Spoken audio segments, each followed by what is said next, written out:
अस्सलाम वालेकुम, welcome to conflict card रात। पाकिस्तान की तरफ से जो रिसेंटली नोटैम इशू किया गया था मिसाइल टेस्ट को लेकर, जिसमें 9 से 10 जून के दरमियान एक एलिजिडली 850 किलोमीटर या उससे कुछ ज़्यादा रेंज का मिसाइल टेस्ट किया जाना था। अब इस नोटैम को मॉडिफाई कर दिया गया है। रिसेंटली जो नोटैम अब नया जारी किया गया है, ये नोटैम है 10 से 11 जून के दरमियान और इसकी मैक्सिमम लेंथ 1700 किलोमीटर है। ये अपने आप में एक बहुत ही ज़्यादा इंटरेस्टिंग चीज़ इस वजह से है बिकॉज पहले जो नोटैम तकरीबन 900 किलोमीटर का था, अब उसकी लेंथ बढ़ाकर 1700 किलोमीटर कर दी गई है।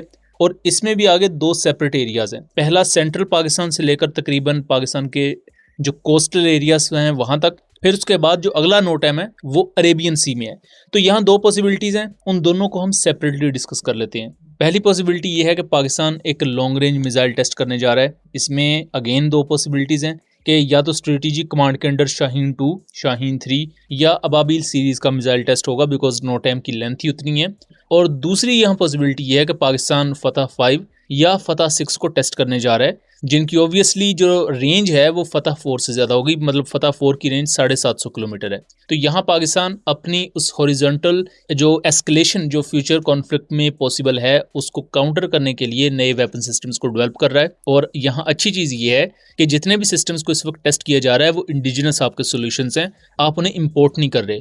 और जंग में आपको जो सबसे ज़्यादा फ़ायदा देती है चीज़ वो आपकी इंडिजिनाइजेशन है। इस चीज़ को हम ईरान और इवन यूएस वाली साइड पर समझ सकते हैं कि यूएस जो एयर डिफेंस सिस्टम्स यूज़ कर रहा है वो उनके इंडिजिनस हैं और ईरान जो अपने मिसाइल्स यूज़ कर रहा है वो ईरान के इंडिजिनस है। तो दोनों कंट्रीज़ या दोनों पार्टीज़ को कहीं से वो चीज़ इंपोर्ट नहीं करनी पड़ी। यहाँ इस वक्त सोशल मीडिया पर चैटर ये चल रहा है कि पाकिस्तान फतह 5 लॉन्ग रेंज मिसाइल को टेस्ट करने जा रहा है, जो कि एक हाइपरसोनिक ग्लाइड व्हीकल भी हो सकता है, एक स्टेल्थ क्रूज मिसाइल भी हो सकता है, subsonic stealth cruise missile. But उसको लेकर अभी कंफर्मेशन नहीं है कि फतह 5 बेसिकली होगा क्या। ये फतह 6 भी हो सकता है बिकॉज फतह 5 का एक टेस्ट एनोनिमसली पाकिस्तान कर चुका है। पाकिस्तान आर्मी को ऑफिशियल ने उस चीज को कंफर्म भी किया था। यहाँ दूसरी पॉसिबिलिटी जो है वो ये है कि पाकिस्तान सेंट्रल पाकिस्तान से लेकर जो कोस्टल एरिया है, जो पहला नोटैम जारी किया गया था, उसमें एक मिसाइल टेस्ट करेगा और दूसरा मिसाइल टेस्ट किया जाएगा प्योरली अरेबियन सी में। तो यहाँ दो मिसाइल टेस्ट भी हो सकते हैं। और जैसा कि हम इससे पहले भी जानते हैं कि मल्टीपल नोटैम जारी होते रहे हैं, कई दफ़ा मिसाइल टेस्ट को अनाउंस किया जाता है और कई दफ़ा मिसाइल टेस्ट को अनाउंस ही नहीं किया जाता।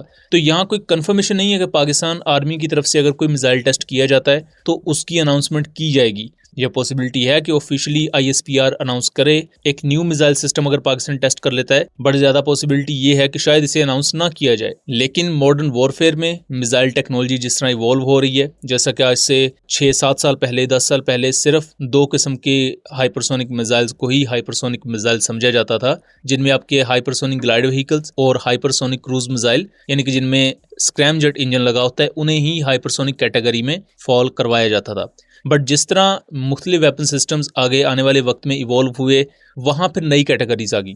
अब इवन जो manoeuvrable reentry vehicle based ballistic missiles हैं, प्लस वो अगर अपनी टर्मिनल फेज में मैनूवर भी कर रहे हैं और हाइपरसोनिक स्पीड अचीव कर रहे हैं मैक 5 प्लस, तो उन्हें भी हाइपरसोनिक मिसाइल्स की कैटेगरी में ही काउंट किया जाता है। इसमें सबसे बेहतरीन मिसाल है वो ईरान के फतह 1 और फतह 2 मिसाइल सिस्टम्स की है। और इन दोनों मिसाइल्स को इसराइल के खिलाफ यूज किया भी जा चुका है और इनकी मैनूवरेबिलिटी की वजह से इसराइल के मॉडर्न एयर डिफेंस सिस्टम्स भी इन्हें सही तरीके से काउंटर नहीं कर पा रहे थे। हालांकि ना तो ये हाइपरसोनिक ग्लाइड व्हीकल बेस्ड हैं और ना ही इनमें कोई स्क्रैम जेट इंजन लगा हुआ है। तो अगर ballistic missile based hypersonic missiles की बात की जाए तो पाकिस्तान के पास वो ऑलरेडी मौजूद हैं। इवन जो स्मैश 2 मिसाइल है प्लस फतह 2, और फिर आपके पास जो दूसरे इवन टेक्टिकल मिसाइल्स भी हैं, टेक्टिकल बैलिस्टिक मिसाइल्स, वो मैनूवर भी कर सकते हैं अपनी टर्मिनल फेज में और इसके साथ साथ वो हाइपरसोनिक स्पीड भी अचीव कर लेते हैं।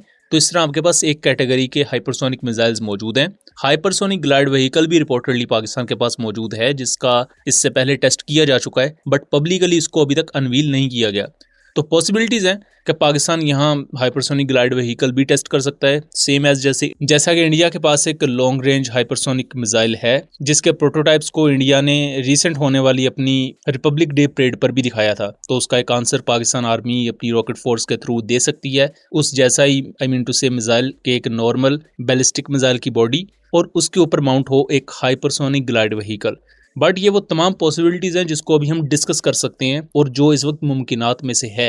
एक्चुअल में क्या होगा वो आने वाले वक्त में देखना दिलचस्प रहेगा। बहरहाल ये था एक एनालिसिस। उम्मीद करता हूँ चीज़ें क्लियर रही होंगी। वीडियो पसंद आई हो तो इसे ज़्यादा से ज़्यादा शेयर कीजिएगा ताकि इस तरह की मज़ीद इन्फॉर्मेटिव वीडियोस हम आपके लिए लेकर आ सकें। मिलेंगे अगली वीडियो में, तब तक के लिए अल्लाह हाफिज़।